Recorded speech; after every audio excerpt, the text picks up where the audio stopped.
sheet out ahead of time. And as always, we begin by acknowledging the land on which we gather is the territory of the Ottawa and Chippewa peoples who have stewarded this land throughout the generations. Thank you for your strength and resilience in protecting this land and inspiring us to uphold our responsibilities to do the same. And with that, I will hand it over for roll call to Sarah, our deputy Commissioner today. Werner? Here. Mayor Pro Tem Wilson? I'm here. Commissioner Shaw? Here. Commissioner Treadwell? Here. Commissioner Anderson? Here. Commissioner Stanley? Here. Mayor? Here. All right, moving on. Any announcements from the city manager? I just have a few this evening. I just wanted to touch on conversations that the city staff have been having with Garfield Township regarding bulk water agreements and Act 39 permits. We had a really productive and positive meeting with Supervisor McManus and Township Manager Chris Barshef last Friday. So they've provided some thoughts on how we can move forward, and we are actively reviewing those. We had our first meeting on that today. The Joint Rec Authority permit has been submitted to Eagle by Garfield Township, so that's moving along for those who have been paying attention.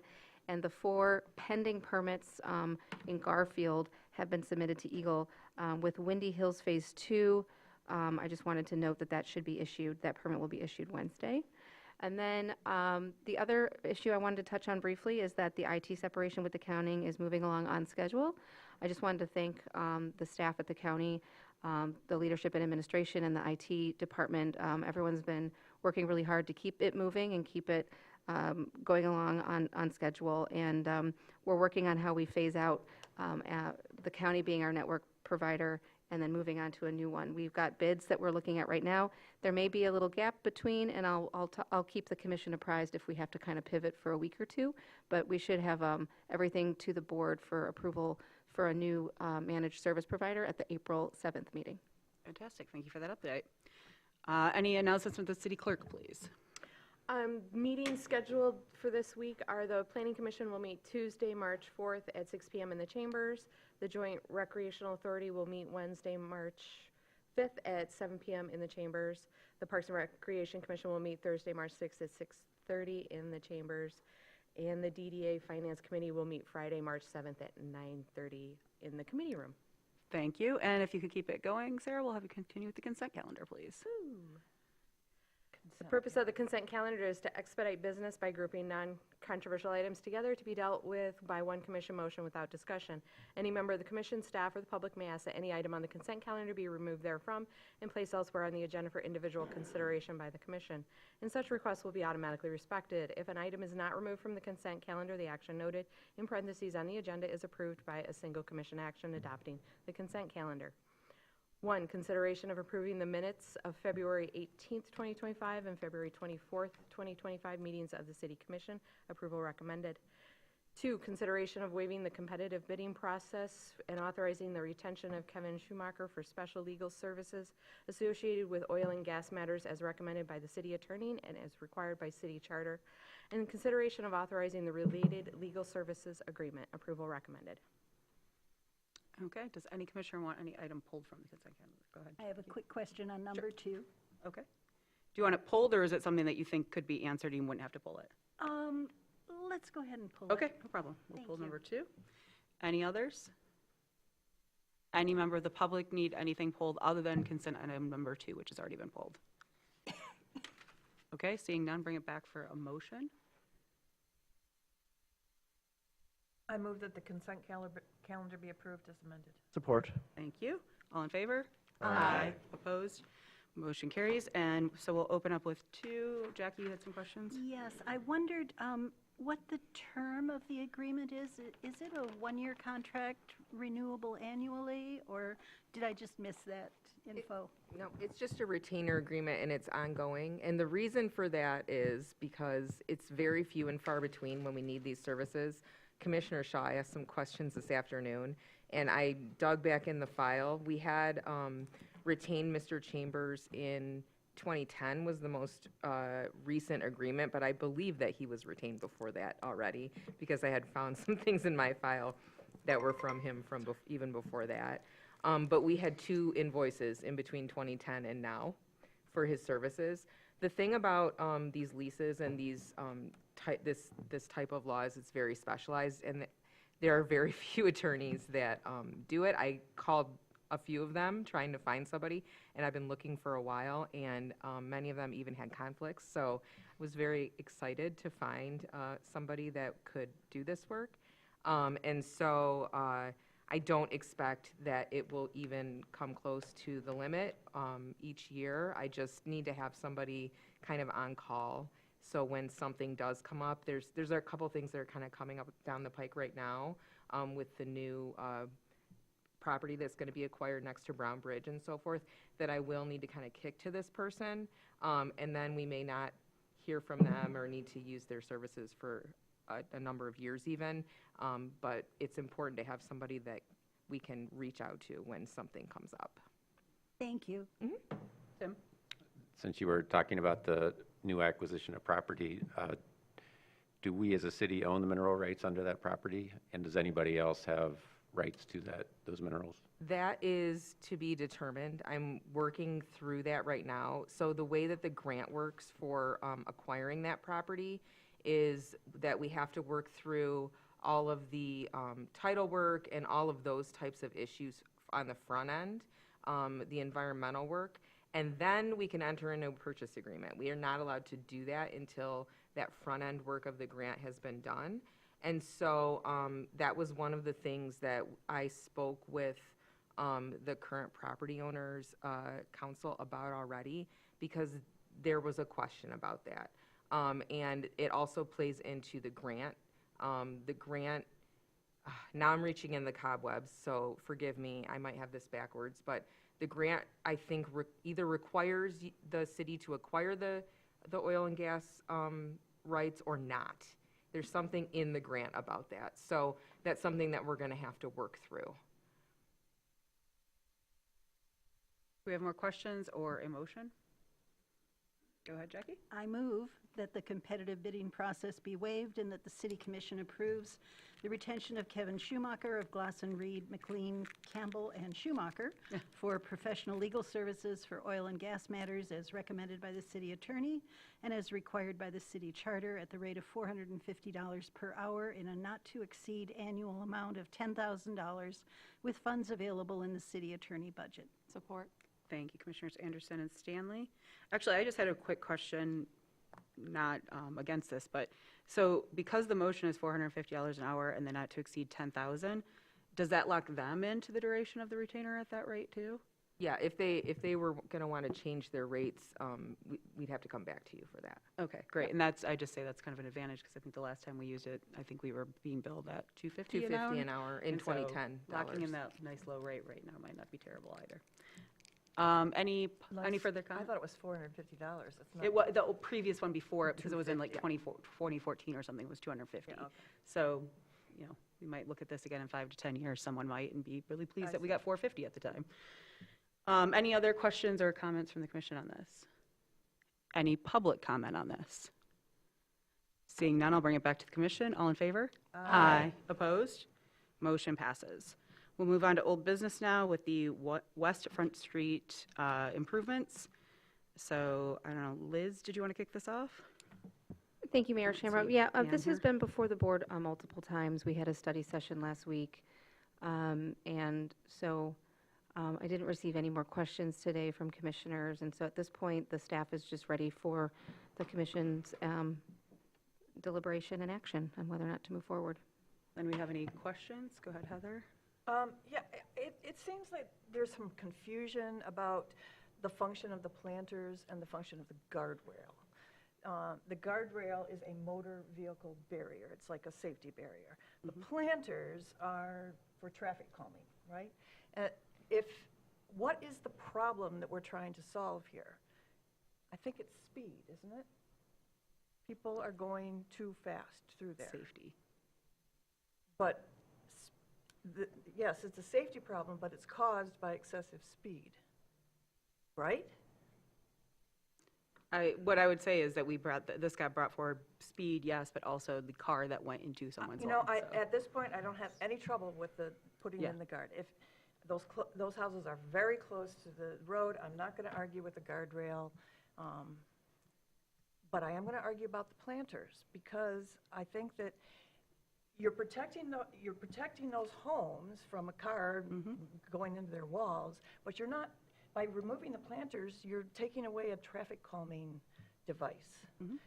And I think that digging up all of that for landscaping and irrigation, I mean, I don't see any cost breakdown of what that's going to be. I don't see what the point is. The planters have been working just fine. But the planters are sitting there looking dead for 9 months out of the year, which is not very convenient. But what about if, I'm looking at that, it's 15,000, it's $18,566 is what they're proposing to dig up that median, take those planters out, put some bushes in there or something.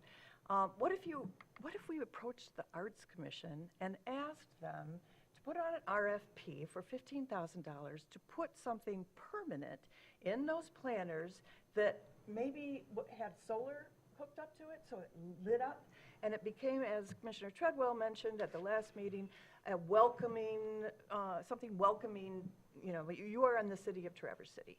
And it would be traffic calming, and it would be a welcome to Traverse City kind of invitation. I think that the argument that the planters are, if they're hit, they become airborne and fly into, you know, the right-of-way is irrelevant because the car will be in the right-of-way. So I don't know what you're talking about with the planters. Hasn't ever happened before. But that's my solution to this problem. You know, we just had an RFP go out a few months ago for mural painting for a mural festival on 8th Street. It's like between $5,000 and $7,000 to come and paint a wall on 8th Street. There were 104 applicants from across the world. I think that we could get something really interesting in there. You know, you would sink them into those planters, make it permanent, and make it interesting and creative, which is Tim Werner's word. So that's what I have to say about that. Commissioner Stanley, you had your hand up? Only just because I do think traffic calming is an important element of what we want to do in this corridor. My concern is that we have been informed that these planters are not appropriate objects to have in the right-of-way. We've been given the reasons why that's the case. If they could be maintained and they were appropriate for that purpose, I think that would be just fine. But we are now in this case, in this circumstances where we have been informed that this is not, they're not engineered for this purpose. They are not anchored, and whether or not it has happened, it could happen. And if that happens, we've been told that they shouldn't be there. And does that then open up the liability issue that was brought up previously about going against engineer recommendations? Yeah, I mean, I certainly appreciate the idea of traffic calming and having a creative and attractive entrance there.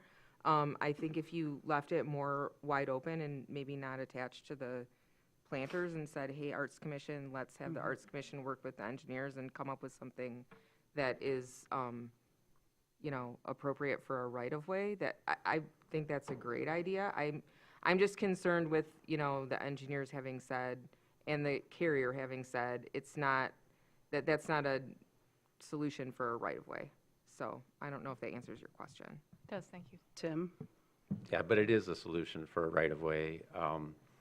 And Jessica Carpenter, who used to work in our engineering department, as an engineer, is the individual who helped get those planters and make them a reality. And yet we as a city took no initiative to reach out to her. She's still local, works for MDOT, to have a discussion about how was it that those came to be. Instead, we take the word of Hubble, Roth, and Clark, who stands up there, and they're highway engineers, and they say, whoa, you can't have these, this is a liability. And then our city attorney goes ultra conservative and says, no, we may not have anything in the right-of-way that's an immobile hazard. We have street trees all through our city that are immobile. You look at any of these mature maple trees, they're in the right-of-way. So now I've said it in public, we know we have these hazards in the right-of-way, in the clear zone. Is that a liability? Do we have to cut all those down? Do we have to have a plan in the next 5 years to remove all of our street trees? Like, this is so detached from reality. The point of those planters was traffic calming, and it was done by real engineers, real city engineers right here in Traverse City. And now we've outsourced it to Hubble, Roth, and Clark after the initial discussion was about a guardrail in front of a home or two, and that became a guardrail all the way around the bend to protect drivers from themselves when they can't drive appropriately. And then Hubble, Roth, and Clark said, oh, in addition, you have to get rid of these planters. It's just crazy. So I'm going to say, based on both what Commissioner Shaw and our city attorney have said, that we haven't made a motion yet. I think that motion could be easily made to include sending that money to the Arts Commission, as Commissioner Shaw suggested, to find a better traffic calming there. I really don't understand personally the love of these, as was pointed out by Commissioner Shaw, urns that sit empty 9 months of the year when we could do something way better as a better welcome to have there. They're not affixed to anything. They haven't become projectiles yet. But as we're learning right now in these times and the timeline we live on, what we never thought could happen keeps happening. And that opens liability. And I think that the Arts Commission has done a great job, as was mentioned with mural festivals and everything else, of finding really creative things to do with our city spaces. And so I'm advising, since we don't have a motion yet, and I don't want to get us into debate versus having a motion on the floor to discuss a motion, that if someone wanted to make the motion, I'm sure that Sarah and/or Lauren could help make that motion to read the $15,000 for design and 10% contingency be awarded to the Arts Commission to find a welcoming, traffic calming measure for that space. Go ahead, Heather. Yeah, just to be clear here, these are still, these are like bollards. You're going to have to fix them in there. Right. But it is a city street. It is not a highway. You are only supposed to be traveling 25 miles an hour in that area. So I think that it is perfectly legal from the engineering point of view to place a fixed item in the middle of a separated street. A fixed item, yes. And so I would say, again, that would get into what the Arts Commission could work with the engineering department to make sure that the bids coming in are, legal, basically, and open up the field wide for what could be there.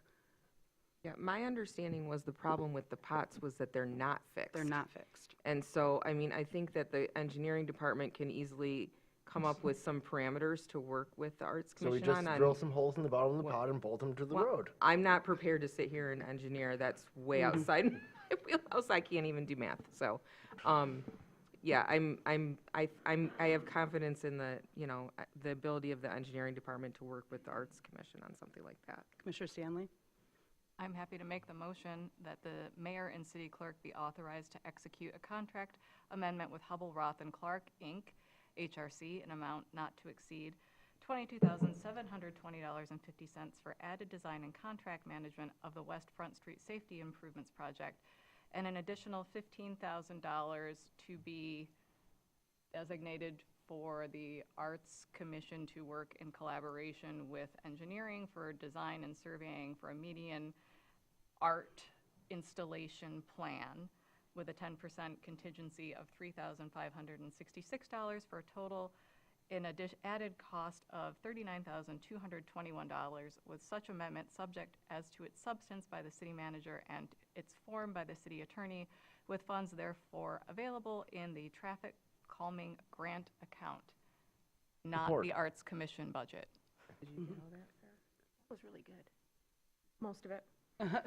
We'll give you a minute to formulate. Did we have a second? Mr. Treadwell, thank you. Mr. Warner? Yeah, how much have we spent on Hubble, Roth, and Clark to date for West Front Street? I don't have that number in front of me, but I can certainly Ballpark? get it. I don't have that Like number in front of me. from when this was in front of us back in I can 2024? quickly look that up while Sarah's, That would be great, because for the Now original we're- contract?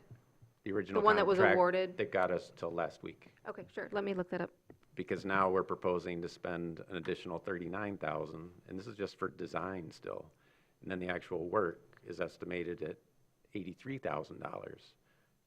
So, Well, real quick, 15,000 plus the contingency of that is going to the Arts Commission now, not Tubble, Roth, and Clark.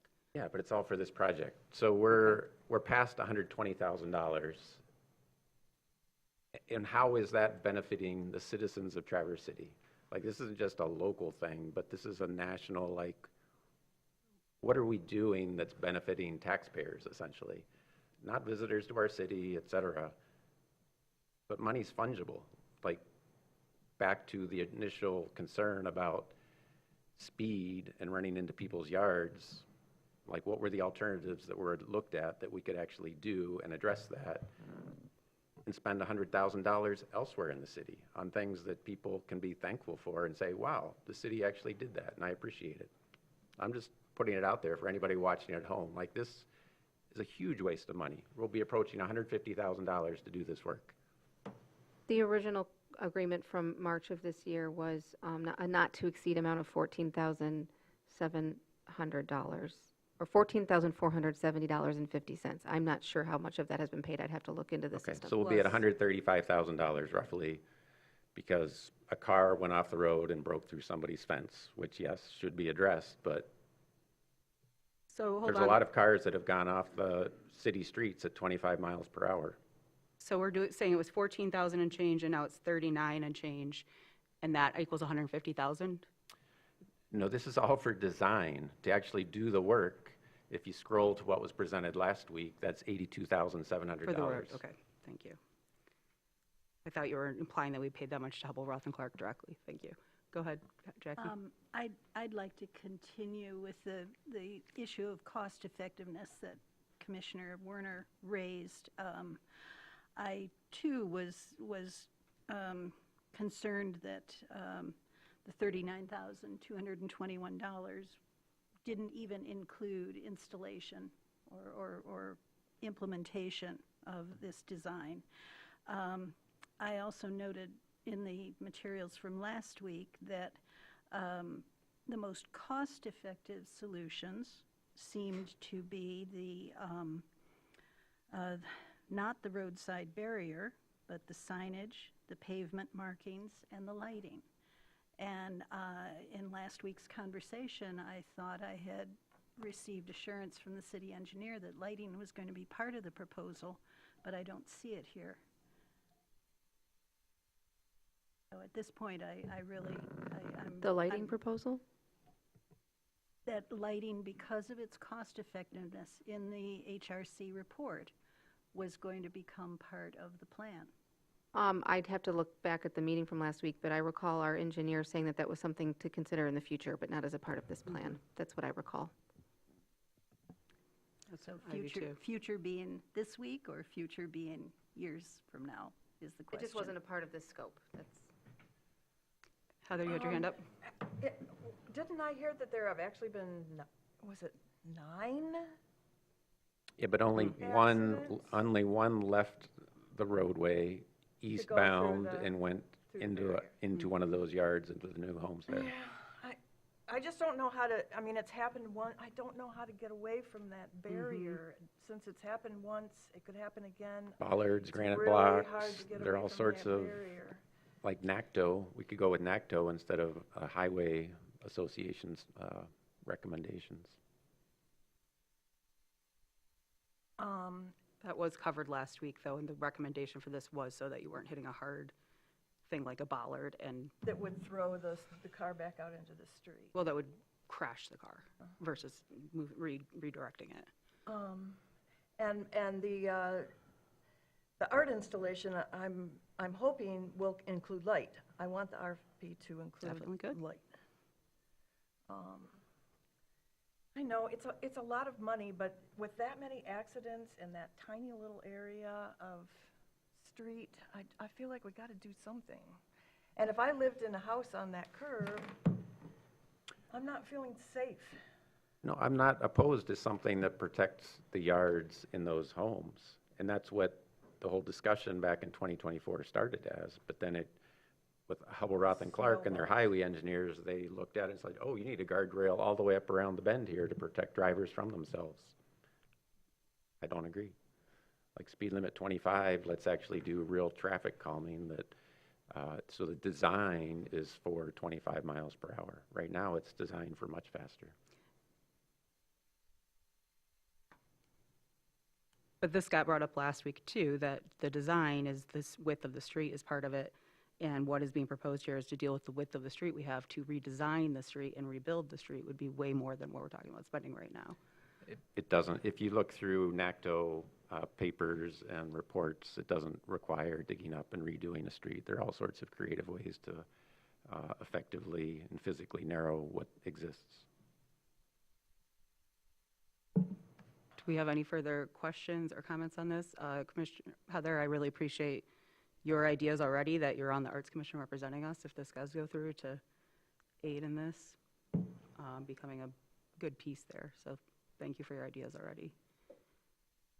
Yeah, it seems that we need to find a better traffic engineering firm that actually deals with cities and not highways. And so that we don't get ourselves in this bind over and over again. So wherever engineering is, please look around and find somebody who deals with streets and not highways. Mitch, you have your hand up. Yes, as I remarked previously, this came before us as a measure of safety and traffic calming, but I also see it, especially if we're looking at replacing the median planters with something that does meet safety standards, as forming, beyond just signage, a gateway to the city.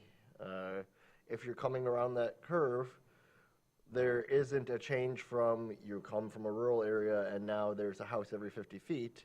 There is commercial development along both sides of the road. We do have a four-way stop at the first intersection, but that is 100 yards into the city. So having something in that median space and or along the edges of the road that serves as a visual distinction for you have entered Traverse City, I would say is worthwhile and should be considered a reasonable cost. Thank you. Before we open up for public comment, Sarah, I was just going to have you give a stab at the motion so both we know what we're voting on and the public knows what we're voting on. Please feel free to correct me.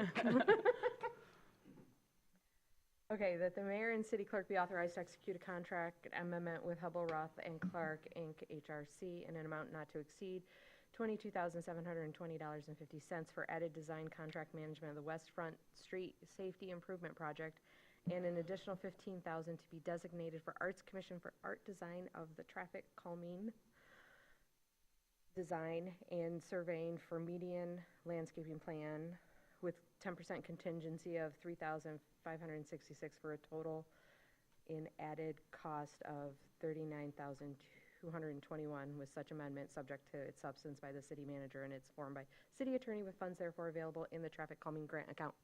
Does that sound legally flexible for Arts Commission basically doing something there? It sounded, I think that Commissioner Probably don't need Hanley had surveying in there. something Yeah, we don't there want surveying probably in there.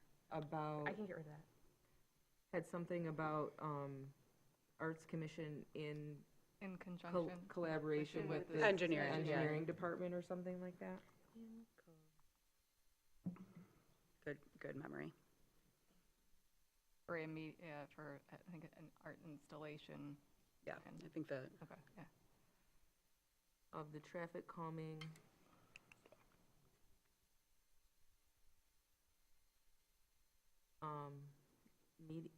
Art design for the median or something like that? Is that Yeah. what was said? As You long might as have to read it again, Sarah. Yeah, I Sorry. was gonna say, as long as legally to you it says the Arts Commission and engineering can work on this with this budget, and, Yeah, we are providing broad flexibility as to. well, this, yeah, that's Yeah. what I wanna make sure we're not binding ourselves in a corner, but also not making it useless by being too broad. Traffic calming art design for the median landscaping plan. Okay, Yes. let's try that one more time from the top. Want to read it one more time, sir? Why not? Sorry. That the mayor and city clerk be authorized to execute a contract amendment with Hubble, Roth, and Clark, gonna skip a couple words here, in an amount not to exceed $22,720.50 for added design and contract management of the West Front Street Safety Improvement Project, and an additional $15,000 to be designated for Arts Commission in collaboration with the Engineering Department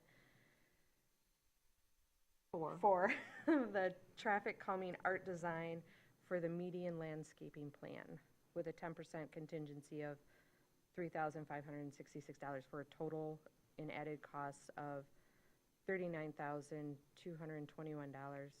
with such amendment subject as to its substance by the city manager and its form by the city attorney, with funds therefore available in the traffic calming grant account. Perfect. Thank you very much for that work.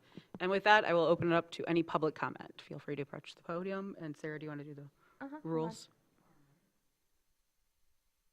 Sorry, Karen, we know you know the rules, but we're going to have her read them really quickly. Sorry, but you can still approach. I just wanted to give her a chance to read them into the record. We ask that you state your name and address and indicate if you are a city resident, non-city resident, and/or city business owner. We have a 3-minute time allotment per speaker. When your time is elapsed, the timer will beep. And finally, we request that all language be respectful to all parties.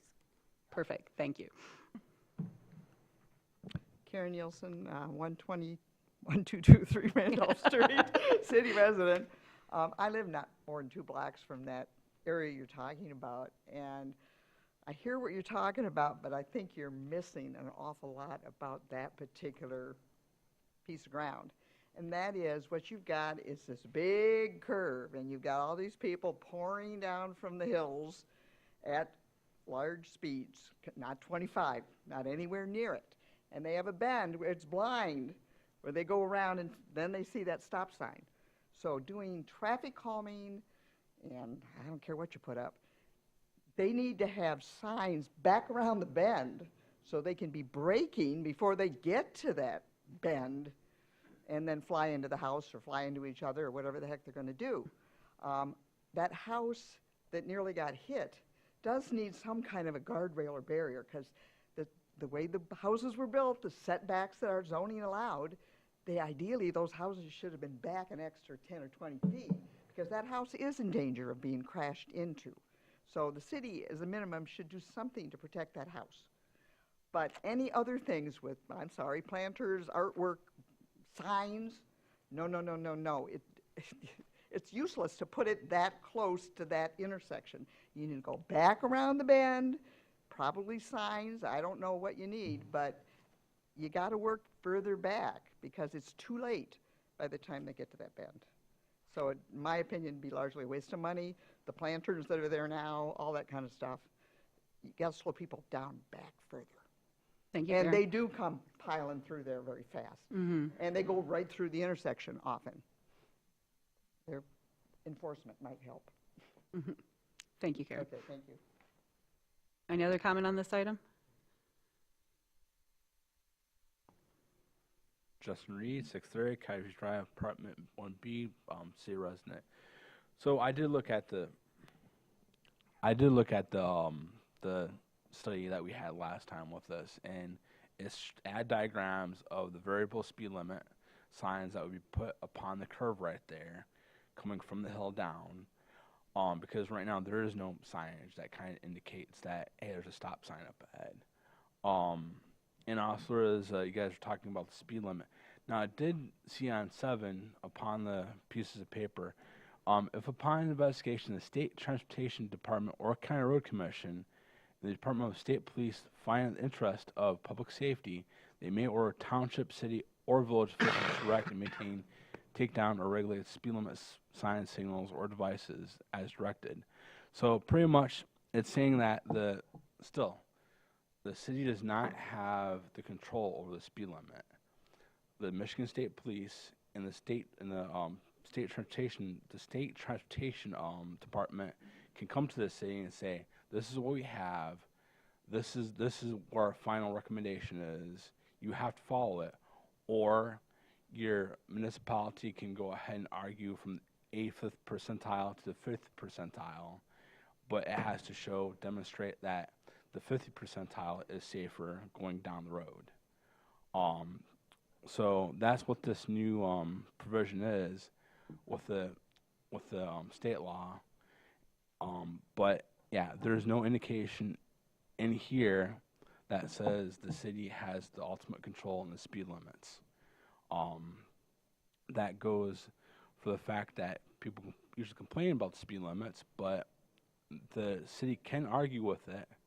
But the State Department, the State Transportation Department, and also the Michigan State Police can say, no, this is the recommended speed limit. You're going to have to follow it. But if you argue about it, we can take our stab at it and look at the 50th percentile. But the engineering department has to go ahead and demonstrate that that is safer versus what the 85th percentile is. So thank you. Thank you. Is there any other public comment on this item? Bring it back. I know that last week, as part of the discussion, it was mentioned that because our city limit is so close to that, I think Jackie'd asked some good questions about looking at things further up the road. As our chief is here today, maybe with one of those machines that, or those things that come out and sit. I know we have it on the speed limit sign in the city, one that's permanently affixed there, but if maybe we could work with the township or the county to occasionally even do something like that rather than a full road study, and have it on regular rotation through there to remind people not to speed as much too, as well as some of these other efforts we're doing for what's outside of our jurisdiction, but with our partners without going full MDOT on us. So, Mitch? Yeah, so there is a bit of room. I find inconsistencies depending on which map I'm looking at, but the median doesn't go quite to the city limits. There is maybe 50 feet, maybe 100 yards to the west of the city. The space that's the median does become a left turn lane, and there are driveways on the south side, so engineering would have to say if that median could be extended and how far, but it is something that we might be able to work with. Oh, that's for future. This is what we got now. So go ahead, Heather. There is a sign, this is your speed sign sitting out there for eastbound traffic right now, which Right. is not functional. Oh, it's not functional right now? No, it is Thank you for that not. report. But did I misunderstand that more of the accidents were happening for westbound traffic? So I'm assuming people are in town drinking and then heading home. Oh. So it really needs to be taken care of from both sides. Maybe one of those, this is your speed, this is 25 miles an hour, and upcoming stop sign. Because I looked at all the arrows in the Hubble-Roth. HRC. Hubble-Roth. And I found them confusing. I feel like there's way too many arrows they're trying to add. It's just going to distract drivers. But it would seem like just one of those signs. This is your speed. It's 25 miles an hour. And there's an upcoming stop sign would be more effective. But Great. you have to take care of it from both sides, because if people are speeding out of town because they've drunk too much, it's got to be on both sides. Yeah, or other things, but that definitely could be a factor. All right, I'm going to go ahead and call the question right now then. So now that we have the motion defined, all in favor? Aye. Aye. Opposed? No. No. Roll call, please. Commissioner Anderson? No. Commissioner Shaw? Yes? Commissioner Stanley? Yes. Commissioner Treadwell? Yes. Commissioner Werner? No. Mayor Pro Tem Wilson? Yes. Mayor? Yes. Motion passes. And we'll move on to item number 2, discussion of the lapse control order of the 1,700 to 2,000 blocks of East Front Street. Go ahead, Liz. Thank you. So in your packet is a memo written by our Assistant City Manager, who's been handling our traffic committee and these TCOs. And she's been doing an excellent job with the team of putting them all, gathering all the ones that sort of fell through the wayside for a variety of reasons and getting them on agendas and moving them through. This one was a little confusing. So we put together a memo kind of explaining the long and sordid history of a variety of TCOs that have come out of this area. But the staff, in making sure that their recommendation was sound when this item was pulled from the agenda in December, they actually surveyed 43 property owners about this TCO in the blocks of 1,600 to 2,000 of East Front Street. 100 Winona and 100 East Bay Boulevard, 1600 Indian Woods, and 1700 Apache Pass. So the recommendation is to allow this TCO to lapse and revert it back to previously approved TCOs 432 and 168. And I don't see them in the packet, but I think they were in the original packet from when this was brought before the board. So a lot of things have happened for a lot of different reasons over time, and, you know, we've got a new team trying to understand our processes and understand these different TCOs. So it is the recommendation to allow this TCO to lapse and revert back. And so if we don't do anything tonight, that is what will happen? Okay. Commissioners, any commissioners' comments? Go ahead, Tim. Yeah, I was the one that brought this up. And having talked, not specifically about this in the past month, but previously talked to former city manager Lewis, because he lives in that neighborhood. Some of those initial TCOs, one from 1979 and 99, or whatever the dates were, 168, 432, were largely to prevent NMC students from parking on Eastern Avenue. I think we're past that. I personally have nothing against NMC students. I don't think anybody here does, but the street is a public asset to be used, and we, from time to time, talk about parked cars as traffic calming. Yeah, sometimes people don't like other people parking in their neighborhood, but the street does not belong to the neighborhood. The street belongs to the city and to everybody in the city. And so I would like to see that asset be used by whether it's NMC staff, students, faculty, and whichever traffic control order that is. I would rather see more parking than less. Go ahead, Jackie. If we could ask that the missing memo from Nicole Van Ness could be distributed to the commission, I would appreciate that. And just in terms of the student parking, I agree with Commissioner Werner in principle. I believe that this action will still retain the parking signage along on the portion of East Front Street that actually borders NMC's campus, which limits parking to 2-hour maximums. I don't think that those signs are being impacted by this. Okay, maybe I have it mixed up then. But, you know, I can give you a report as someone who lives close by, and there has not been student parking pressure in that neighborhood since pre-pandemic. So, sorry, I was trying to track between what we remembered and were sure and weren't sure. So are you recommending that this be allowed to expire, or are you saying, I oops, am sorry, because the recommending- parking is there for that yes. intended purpose? Yes. Okay, thank you. Appreciate the insight from the neighborhood. Okay, so we'd like the memo passed around, though, from the original to the commission. At this time, though, nobody has any action they'd like to take, just to clarify. Okay. Anything else on this agenda item?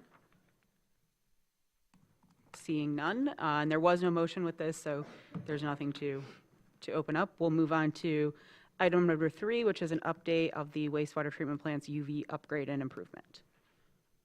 I believe Art directly, or do we want to? Sure, I would just like to introduce our Director of Municipal Utilities, Art Krieger. Thank you for being here. You bet. Good evening, everyone. Art Krieger, Director of Municipal Utilities with the city. This project at the wastewater treatment plant for the improvements is approaching final design. We're over 90% through the design process now. And our goal tonight is just to give you an update of where we are and how things have progressed since we last discussed this. And I have with us tonight remotely Doug Urquhart. He's with Hubble Roth Clark, and he's been our consultant on this project, looking after city matters through the design process. A lot of good input from them. And we have Mark Huggard here as well from Jacobs. He's the project manager at the wastewater treatment plant. And we also have some other team members that have logged in from the design build team. So I'm going to hand it over to you, Doug. Okay, thanks, Art. And Sarah, I'm going to try to present our PowerPoint. This We works. share screen?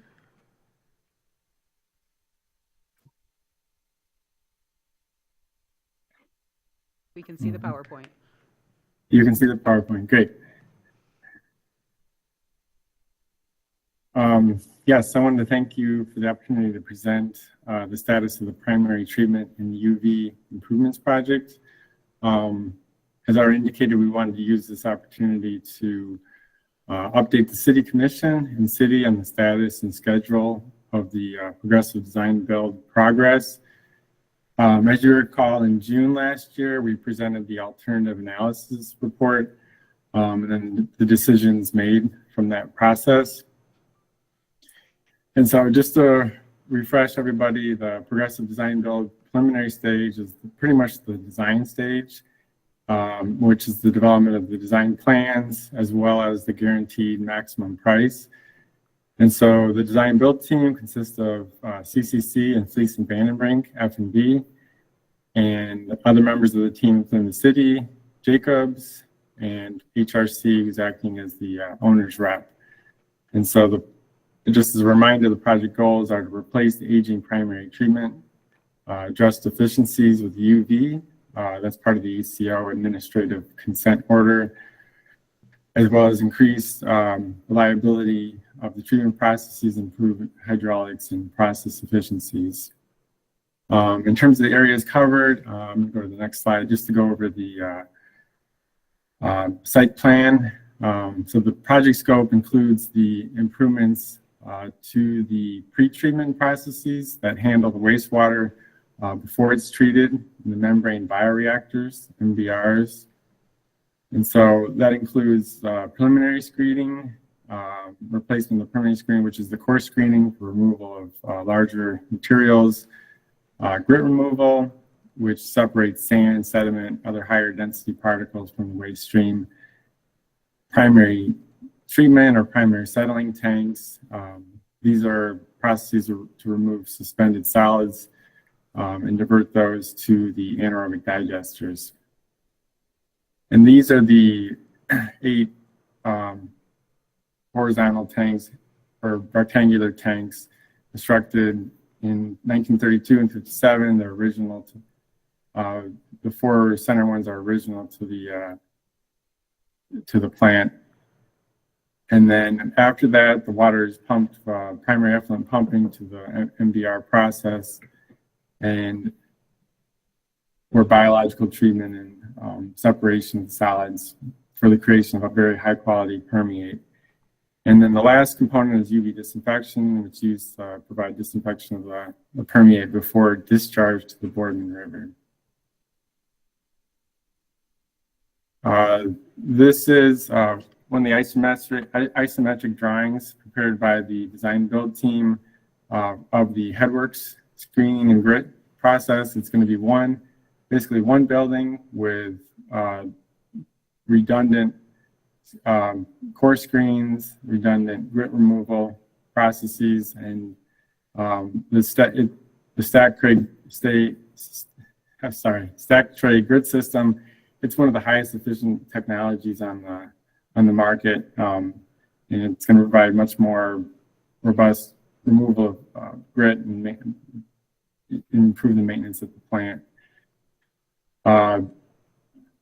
In the alternatives analysis, one of the main decisions was to go forward with the 2 new circular clarifiers. This provides improved flow separation with only 2 tanks and better flow control and process control. And one of the things that's come up with the design is just due to the footprint of the site, it's very, as you know, it's a very tight site. And so the designing around high groundwater conditions requires a thicker concrete footing to accommodate for the buoyancy concerns for the structural design of those tanks. The next isometric shown here is the primary effluent pumps. And in this, with 2 of the 3 pumps will be replaced. Pump 1 was replaced in 2021. And again, these are the pumps that take the water from the primary settling to the existing fine screen building. And then last, ultraviolet disinfection. This isometric shows the 4 UV banks using the existing channels, but elevating those channels to install the newer, more efficient horizontal array. And this, as just to remind everyone, this addresses the hydraulic and treatment requirements that were required in the administrative consent order, the ACO. And so next, I want to update everybody on the 90% cost estimate or budget update. And so overall, the estimated cost of the project is $36.748 million. And that includes a 2% contingency, although up to 6% is allowed by the Eagle SRF program. And the final guaranteed maximum price is dependent on the bidding of the subtrades. So this is, a 90% cost estimate, but it does require bidding, and which would occur next month. So just to go through the schedule, we've gone through the preliminary stage design. The design build team's in the process. They're completing the final design this month with a submittal to Eagle for the final Part 41 construction permit. And then following that, it's a little bit different because it's a design build, progressive design build. The individual subcontractor trade packages are bid out, and that includes electrical, mechanical, concrete, and other trades. And that would happen in April with the guaranteed maximum price. Basically, the progressive design build team takes all those trade packages, prepares guaranteed maximum price, which is the number that would be included on the tentative award.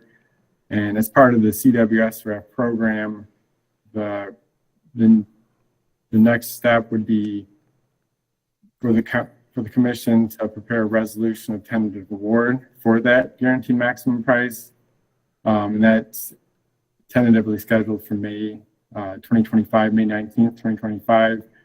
And as part of the SRF program, the loan would close for 3rd quarter financing July 2025, and then issuing a contract amendment shortly after, with construction commencing in fall 2025 and lasting through the summer of 2028. And then the next slide, I just wanted to, during the alternatives analysis report, we did discuss, or the design build team did discuss some of the project sustainability goals. And so many of the alternatives were selected for where applicable for energy usage and carbon footprint. And then some of the other sustainability goals during construction could be sustainable building materials, low carbon concrete, using recycled materials, and also recycling during construction. So diverting materials from site to recycle centers as appropriate. So with that, I want to thank you again for your time, and I guess I can hand it back to Art and we can take any questions. Thank you. Yeah. Art? So just basically like to open it up for questions. We'll try to answer what we can. If you have any, if we don't have the answer, we'll work hard to get them back to you. Go ahead, Jackie. I've been receiving some questions from the public about capacity. And am I correct in understanding that this is a project that will primarily improve performance and efficiency and reduce cost, as opposed to expand the capacity of the plant? That is correct. We are not expanding the capacity overall. We're making the processes that are antiquated more efficient and updating pretty much the front half of the plant. So yes. Thank you. Any other questions? Tim? Not a question, just it can't be, to me, it can't be repeated too many times, and Art, correct me on the numbers, I think you said them recently again, but typical flow to our wastewater treatment plant, and especially this time of year, is about 4 million gallons a day. I'm Close gonna enough? Confirm. Close with enough? Mark. Yep. And peak close enough. flow of actual sanitary sewerage is about 8 million gallons a day on a whatever type of day in the year. But with big rain events and I, we've been up as high as 17 million gallons a day. Close enough? So, For a period of a day, for not a whole short day, period with a rain event. But to me, what we're up against from, it's not growth, what we're up against is our aging pipes in the ground, because it's the rain events that are going to get us. Maybe it's 5 years, maybe it's 10 years, whatever. It's not an additional house or hotel or that sort of thing, because we're well under what the plant can handle when it's not raining and the groundwater's not up. So, thank you for bearing with me. Go ahead, Jackie. And the guaranteed maximum price, which is going to be available soon, at some point we'll be able to translate that into annual costs for debt service to Correct. the city. It's premature to ask about that now, right? Well, I can share some information with you I just received today from our financial advising group. And I asked them to put a 20-year amortization schedule together for this project for about 40 to 40, I think it was 41 million is where we had the estimate before we passed, or you as a body passed the ceiling for bond amount. So just under 42 million. And it was a 2.65 million per year would be an annual payment after like the third year. The first 2 to 3 years, you only pay interest, and it's less than that amount. And you, the CWSRF project financing is when you close on the loan, you don't get all the money up front like you would in a bond closing. You draw from the amount and you pay interest on what you borrowed. So that's an advantage too for the city. We're not going with the full amount right away. We're going to draw as we need it and as we build this project. So in comparison, we did a 20-year loan in the early 2000s that was just paid off in 2022 at the wastewater plant for the membrane process when that was implemented. And that annual payment was about 2.3 million. And that has dropped off. So you kind of see the difference between the two. I don't know the number in my head, but it's not more than, millions of dollars. It's Thank you, that Sure. helps. okay. Any other questions right now? Go ahead, Heather. Just to go back to Commissioner Werner's comment about it's the pipes in the ground that are the aging pipes. The city is working on those Absolutely. every single year. We are. We just are, in fact, next meeting on the 17th of this month, I'm planning to bring a lining project to you for approval. We bid this out last month, and we have it budgeted for this year up to $1.2 million to focus on lining bad pipes on the west trunk line in the west side of town, which is where we've seen the most impacts from I&I. It's that soggy ground over there. What's the percentage of pipes that still need to be, that are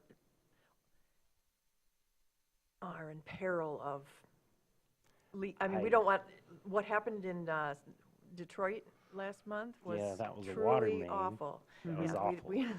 I don't think agree. we have any 52-inch pipes around here, but No. That's a tough question off the top of my head. We did have the SAW grant, in 2017, that was evaluated, half of the system at least.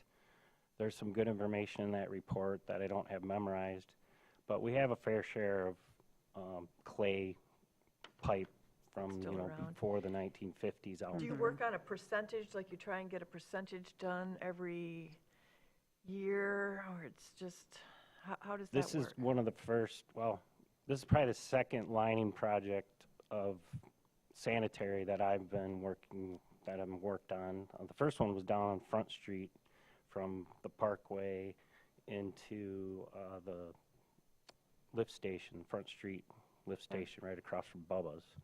And that was a very high INI segment of pipe. It's larger diameter. It's like 24-inch sanitary, and it carried a lot of the whole east side of town flow into that pump station there on Front Street. And it was noted as like the worst of the worst areas. We were letting in all kinds of water and extra flow. So that was done in around 2020. This next project we're going to do this year is about 6,900 feet, so it's a significant project. And that's going to be anywhere from a 8-inch to a 15-inch diameter pipe segments that were noted in that SAW grant as recommended areas to fix. Okay. And then my goal would be to bring a budgeted amount every year forward, and we just work on lining across town, you know, as we can, and keep that momentum going. Because we know the lake level and the groundwater are going to come up sooner than later. So we want to be as prepared as we can. Thank you. Other questions? Looks like we're good for right now. Thank you, Art. I know this is Great. a big undertaking. Thank you for everybody joining us online as well. We always appreciate the efforts to do the tech coordination, Yes. and this one worked out well. So, Great. thanks, guys. Thank you. I'll give Sarah a second to shut it down, since I don't think the people online want to hear us talk about our irrigation project. All right, with that, we'll move on to new business and consideration of waiving competitive bidding for irrigation on Grandview Parkway. And Liz, you want to kick it off? Thank you, Mayor Shamrow. Yep, this evening to answer questions, we have Michelle Hunt, our superintendent of our Parks Division. This is regarding Phase 2 of Grandview Parkway, and I believe a similar item of this nature was brought to you during Phase 1.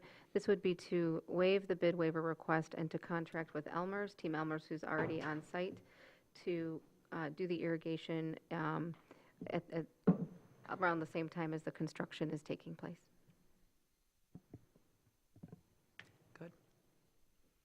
Hi, thank you. I'm Michelle Hunt, the Parks and Recreation Superintendent. I helped with engineering, manage the project last year, and if there are any questions regarding what's in front of you tonight, I'm happy to answer those. And this is, if I remember correctly, when we did it last time, it was Team Elmer's because they're already going to be in there and working, and if we got in somebody else, it would be a new subcontractor under a contractor that we'd be paying to do the work. Was that kind of the gist of it last time? Absolutely. Okay. Do we have questions? Go ahead, Heather. Yeah, I don't have any issue with the north and south side of the parkway. I do have an issue with the median. What is the plan for the median? I happened to be driving down the parkway today, and I noticed that someone was putting in irrigation on the Phase 1, and it's all lawn. Is that the plan? Someone was putting in irrigation on Phase 1, you said? Yeah, somebody was putting irrigation under the sod. On the medians? On the median, on the Phase 1 part. Okay. So in the center islands, there's going to be irrigation. There's turf and trees.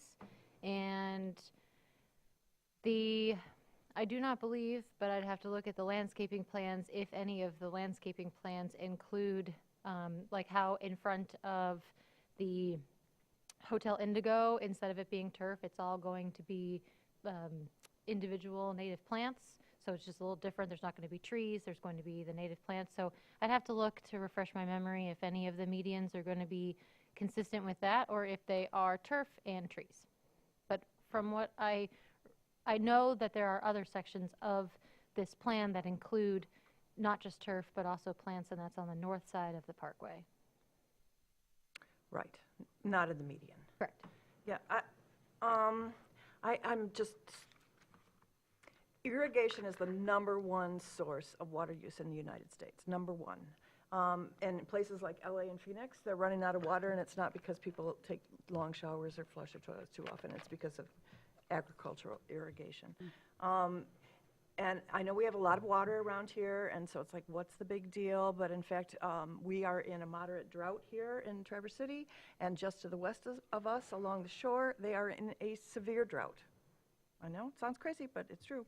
I feel that turf, or I'm going to call it lawn, is non-productive. It's a waste of water, and it's a waste of space. And also, I think it's dangerous. It makes the median look like parkland, and we have been reminded repeatedly that it is not parkland. It's an invitation when you put just turf in there, even if you've got trees sprouting out of it, for people to try and run across the parkway and use it as a pedestrian refuge to get to the other side. I have another creative solution. Don't irrigate it and put rocks in there. This area has gorgeous rocks. You've got basalts that came down, that is volcanic rock that came out of the mid-continental rift. And then you've got they're black and red. You've got jasper, you've got granite, pink, yellow, green. They all came down with the glaciers. You've got a whole bunch of limestone and all these crazy shapes.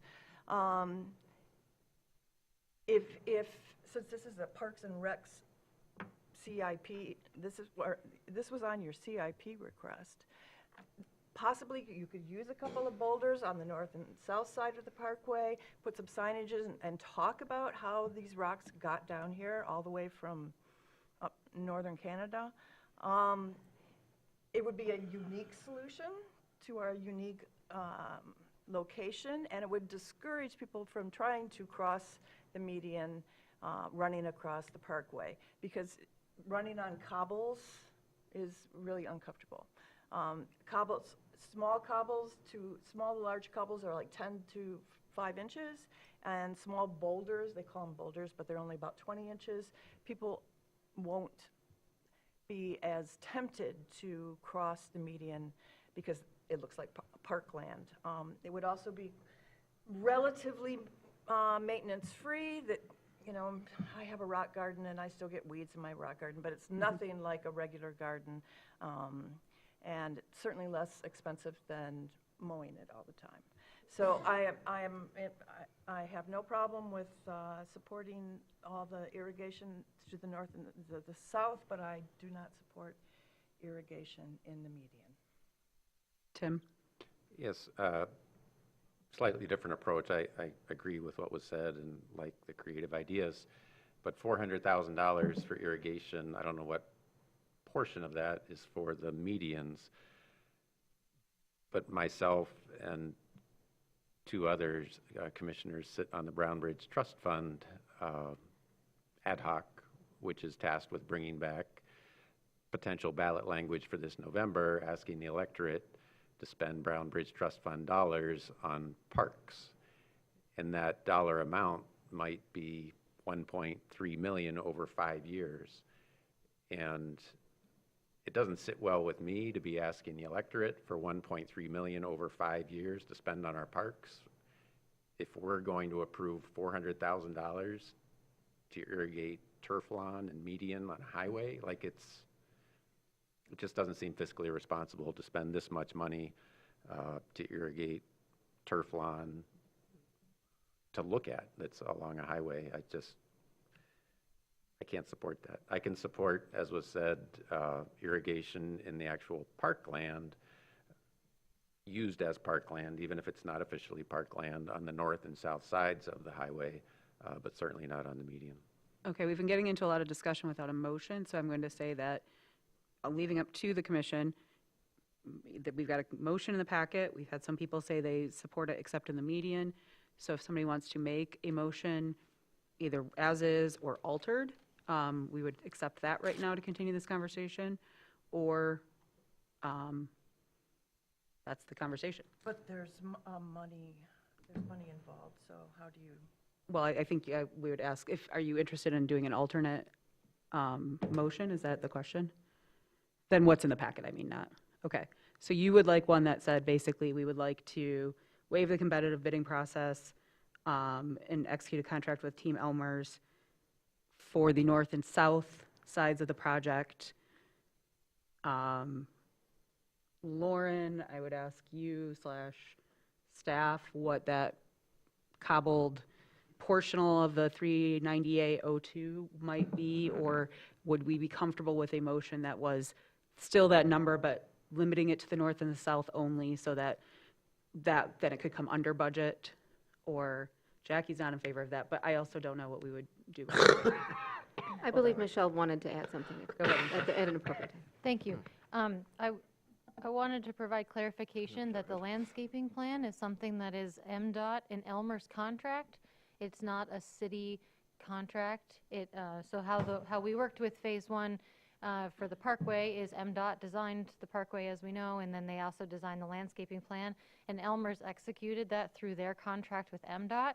So just to clarify that the changes to discuss, this isn't about the landscaping, this is about irrigating the landscaping that MDOT is already planning on, Elmer's is already planning on through their contract with MDOT. So I just thought that was helpful for clarification, that this is not about landscaping, plants, what goes where and what. It's the irrigation for what's already in place that was MDOT's plan. Does that help? It does, but I think what we're hearing here is that the irrigation desire is for the north and south. If MDOT wants to put something in the median, that there's not a desire to pay for irrigation for the median, And is what I'm hearing. If there's some other idea of what to put in that median later on, we can talk about that later, but I am not in favor of any irrigation in the median. Okay. So, again, I would go back to I'm seeing Jackie shake her head no on using the 398. I guess I would look to staff for a suggestion of the motion, the altered motion that Heather is looking to make, which would be essentially what's there, but a reduced number. Or put the number in, Jackie. I wouldn't know what that number is to offer. I apologize, I wouldn't be able to do that without right here at the dais. It just seems to me that this needs to go back for verification of what the number would be, and that we take no action on it tonight. We provided, based on the square footage, we provided Elmer's with a number like we did the first time, and the project is a design build based on what landscaping is. So in the medians, it's turf and trees, and so the irrigation plan is to support the irrigation of the trees. And then where there was more of, just native plants, like in the roundabout, you could do something like drip irrigation. So there's different styles based on what, and those are the plans that MDOT has. They provided those and got the quote. So the irrigation for the center islands is to support the watering of the trees, because that's what Elmer's is planning on putting in the center island. I'm not sure how else we would water those trees effectively after they're planted by Elmer's. Go ahead, Tim. I can answer the question.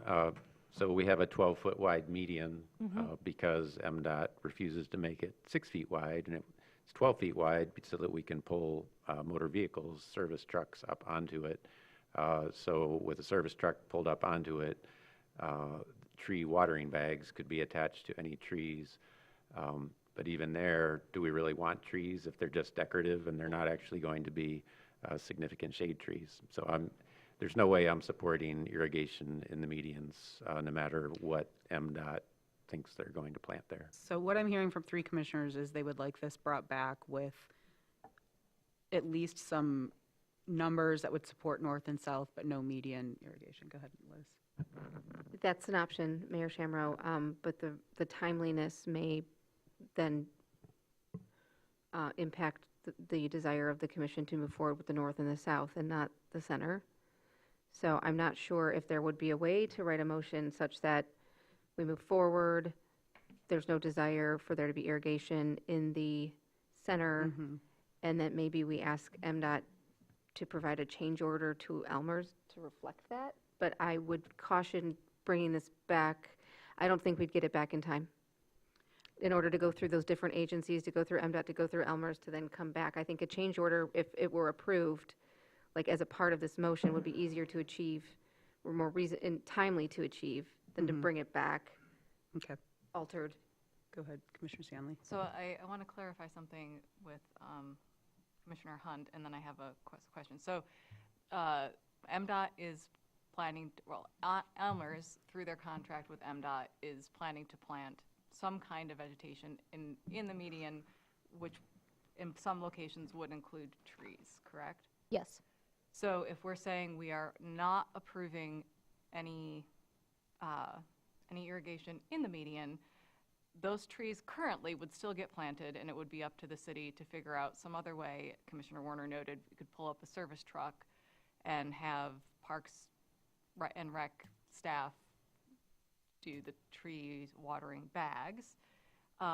If we're going to be requesting a change order from MDOT, could we include in that not planting trees that we then have to figure out how to keep watered when we're not going to have water in the median? Yep, certainly could. So I'm going to look to. None of us want to have dead trees in the median. Right. I'm going to look to Lauren, since I think you were part of the change order discussion, of what would this motion look like to be made then of, we said it north-south with not to exceed. Is there something in the language here we have that it would be altered to say, with this, but including a change order to eliminate, or however it needs to be worded, so we could vote on it this evening and move forward. I think I would say I understand, depending on the wording, I think I have faith in Lauren. I'm giving you a minute to think while I'm talking. But I would also say that, and Elmer's is a local team that we have been very confident in their abilities and their trustworthiness. So if it's a little extra high, I don't think they're going to make up projects to fill the gap of numbers. So do you have an idea for a suggested motion?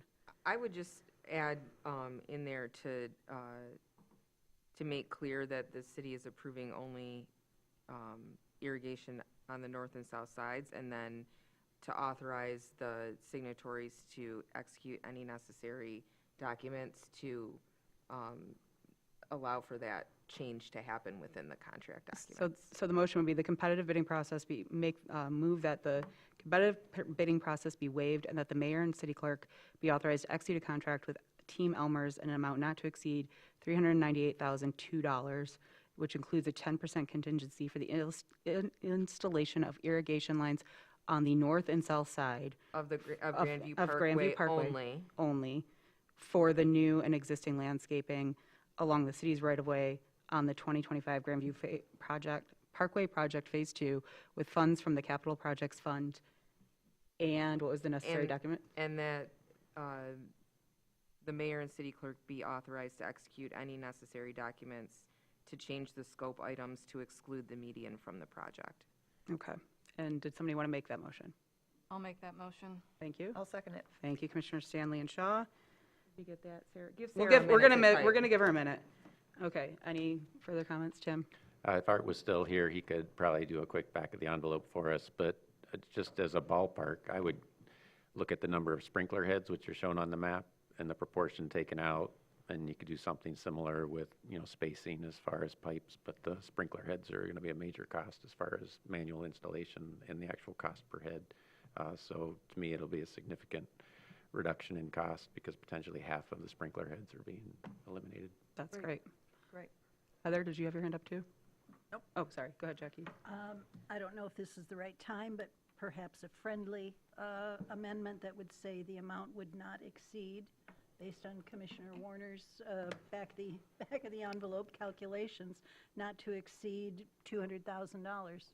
Yeah, but that's really rough. Though. I'm not, I I'm would going to not say, feel I am not comfortable comfortable with with the back of the envelope. I trust our staff and Elmer's Give or take. to not suddenly balloon a project that's taking a bunch of heads out to 400,000. We have a lot of. But I would ask that once there is a dollar figure, it's shared with the city commission. Absolutely. I totally agree with that. And in the light of time, I think that's the best option right now. Mitch, you had your hand up. Yes, I suppose it doesn't serve much point, but I am frustrated that we can't go forward with the original landscaping plan, echoing our previous discussion about West Front Street and having something in the median that is both traffic calming and placemaking. I see trees in this median serving a very similar role. only it's a much longer stretch of roadway, so we can't just have a couple little sculptures or 4 planter boxes. You need to have multiple trees at regularly spaced intervals. In the long term, trees planted there, given a 12-foot wide median, will thrive and develop strong root systems that will be able to, even in low water years, reach the water table and not require long-term irrigation. But for the first 10, 15 years after they're planted, they will need irrigation to develop that strong root system. Similarly, while we could have, say, native grasses, or even if it's sandy area near to a beach, dune grass is native vegetation that requires very little water, but it can be much more expensive to initially install and get established. And it, unless you're allowing it to spread very slowly over time, it doesn't always have a success rate like turf of you lay it down and 3 months later it's all taken and you can be good. Okay, well, we've kind of established that MDOT is going to be responsible for what's in there, and we are going to do the change order as see fit, and the motion will not include irrigation for the median, so we're moving past that item. Did I give Sarah enough time to finish the motion? I believe so. All right, can we please have that motion read, Sarah? That the competitive bidding process be waived and that the mayor and city clerk be authorized to execute a contract with Team Elmers in an amount not to exceed $398,002, which includes a 10% contingency for the installation of irrigation lines on the north and south side of Grandview Parkway only for the new and existing landscaping along the city's right-of-way on the 2025 Grandview Parkway Project Phase 2 with funds from the Capital Projects Fund, and that the mayor and city clerk be authorized to execute necessary documents to effectuate the necessary change orders to exclude the median. Thank you. Okay, so that's our motion. Okay. I'm going to now open this up for any public comment, please. Mind Sorry. if I ask a clarifying Oh, question? sorry, hold on just one I'm second. sorry. I'm going to hold off on public comment for 2 seconds. Sorry, Fred. Yeah. I apologize. I should have brought this up when we were making the motion, but I didn't know when I could talk. Oh, sorry. The roundabout, that's the new, is that considered the median, just for staff clarification? So there's the new roundabout at the bottom of M72 and 22 that was planned to be irrigated as well. That's a part of this estimate. So just on the language, so that we know what to exclude or include with Elmer's, is the median and the roundabout, are they together? Is north and south, how should we proceed with that? What was the intention of I believe this was Commissioners Stanley and Commissioner Shaw. What was the intention there? It's the median. Okay. Then I withdraw my motion. All right, I'll second the motion then. Okay, so Is that what your motion? Shaw's making the motion. And I made the motion, yeah. Yep, now. second it. And Warner has seconded it. Yeah, unless So- we're encouraging people to picnic on the roundabout, it's a median. Yeah, it's dangerous. I'm going And to if you ask a look quick at the question, median- excuse me, I'm going to ask a quick Technicality. question to clarify about the roundabout, please.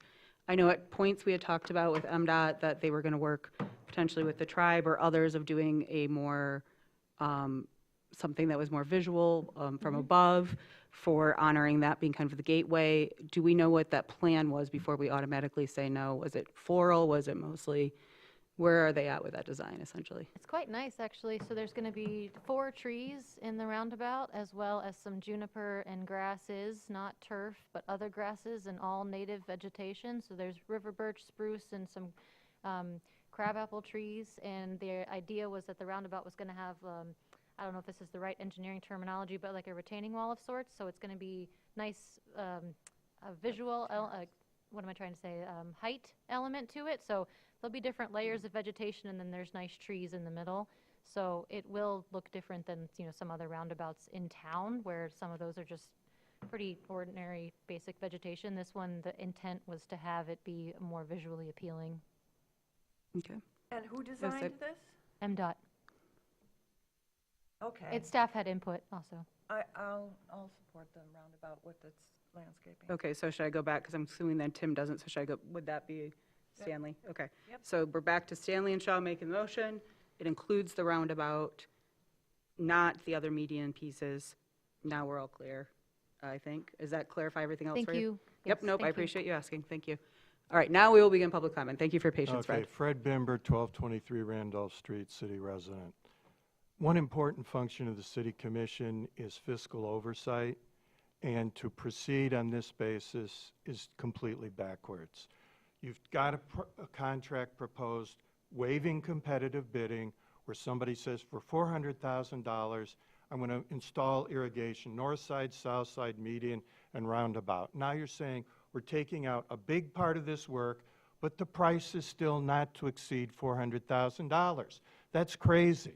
The city commission should not pass any resolution authorizing a contract like this without knowing what the price not to exceed will actually be. You should do what Commissioner Anderson originally suggested. This has to go back to the drawing board and come to the city commission with a true not to exceed price. That's the only way the city commission will properly do its function. Do it that way. Thank you. Any other comments on this?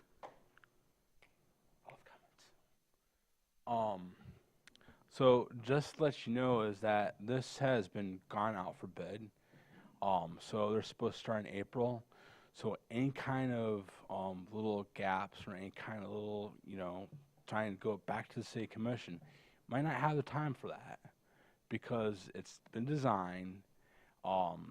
So it's already pretty much has been done. And Elmer's is getting the contract through MDOT. And MDOT came up with the design, and MDOT's going to say, you know what? Yes, we've already got the build and the bid out for this design. So trying to say, yep, we're going to go ahead and we're going to skip this, we're going to skip that, but maybe come up with a compromise. And you may not get everything you want, but at least with a compromise, you get some things. You're not going to get everything. So it's going to go through, but at least, you tried. Thank you. Thank you. Any other comments on this item? Okay, seeing none, I'm going to bring it back to the commission. And, okay, all in favor? Aye. Opposed? No. Roll call, please. Mayor Pro Tem Wilson? Yes. Commissioner Shaw? Yes. Commissioner Treadwell? Yes. Commissioner Anderson? No. Commissioner Stanley? Yes. Commissioner Werner? Yes. Mayor? Yes. Motion passes, and we will get that the updated number as soon as possible when they've done above the back of the envelope, but anticipating probably Commissioner Warner isn't very far off. Go ahead, Commissioner Warner. Just point of interest that the West End Beach parking lot is part of this, and so we well may be spending additional money to move some of those sprinkler heads because we've not approved a final design for that yet. Thank you. That's a good reminder. Okay, so that moves us through new business. We actually have no appointments. I thank the clerk staff for having quite a few for us the last couple of weeks. I think we're caught up now between ad hocs and appointments. You deserved a small break. Thank you. Everybody's, what's on your schedule is on your schedule, at least for now. And we will move on to reports and correspondence. And I'll just start at the end of the line, if going down. Does anybody have any reports from your respective? Tim looked for a moment and shook his head. Seeing none, go ahead, Jackie. Okay, this is a report on topics upcoming tomorrow at the Planning Commission meeting. That there will be a public hearing and a possible Planning Commission vote on increasing density in R2 zones to 4 dwellings per parcel. There will be a public hearing on the capital improvements plan for 25-26.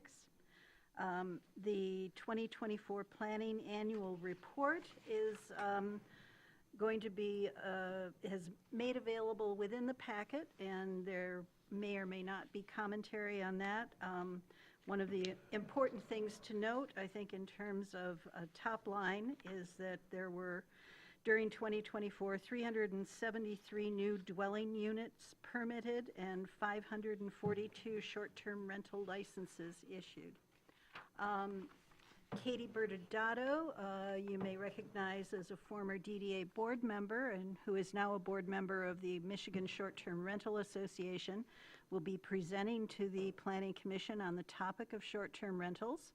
And staff reports that they are awaiting Planning Commission direction on how to proceed with this subject. So I'm optimistic that we can make some headway on that. And then Planning Director Winter received the special land use permit submitted by Safe Harbor to operate a year-round emergency shelter at their current Wellington Street location. The staff report will be available to the public on March 13th, and a public hearing is tentatively planned for March 18th. To clarify, the short-term rentals, those are the ones that are renewed every year. Those weren't 500 new ones, correct? Correct. Thank you. That Just is wanted to- correct. Total licenses issued. Thank you. Okay. Thank you for that report. Always appreciated. Any other reports? Seeing none, then, we will move on to public comment. This is general public comment about anything at all under the sun. Does anybody have any general public comment? Seeing none, I'll bring it back. Any final thoughts from commissioners? Tim? You know it online? Yeah, there was an email to us earlier today to share awareness that tomorrow evening at the library, the League of Women Voters, together with NMC, is presenting on some NMC work dealing with microplastics in the environment. That's between 6 and 7:30 p.m. tomorrow at the library. Thank you for sharing that. Mark, you had your hand up? I just want to apologize. I'll be absent next week. Thank you. Heads up. Go ahead, Jackie. And I just wanted to say thank you to staff for the quarterly financial report. Yeah. Much appreciated, both the numbers and the commentary. So thank Absolutely. you. Okay. Mitch?